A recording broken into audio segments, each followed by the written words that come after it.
నేను మీకు మనవి చేస్తా ఉన్నా సార్. అట్లనే ఇక వేరే స్కీముల గురించి ఏవో చెప్పురు సార్.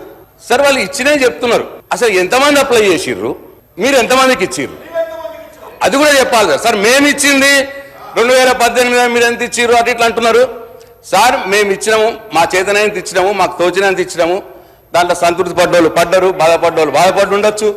ఎలక్షన్లు అయిపోయినాయి సార్. మీరు ఎలక్షన్లప్పుడు ఏం చెప్పిండ్రు, ఇప్పుడు ఏం చేసిండ్రు అన్నదే పాయింట్ సార్. రోజు సార్ పొద్దున్నది 15 నెలలు అయింది సార్.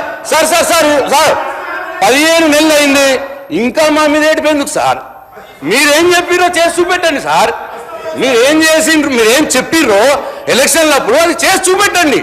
అది పాయింట్ సార్. మా మీద ఏడుపు పాయింట్ కాదు సార్. వద్దుగా చాలు, 15 నెలలు అయింది ఏడబట్టి ఇంకెన్నో ఏడుస్తా సార్ మా మీద. కాబట్టి నేను మళ్ళొకసారి నేను ఫైనాన్స్ మినిస్టర్ గారికి మనం చేస్తా ఉన్నా. నా బాల్కోట నియోజకవర్గంలో 51,000 సుమారుగా ఉంటే 20,000 మందికే అయింది రుణమాఫీ, 30,000 మందికి కాలేదు.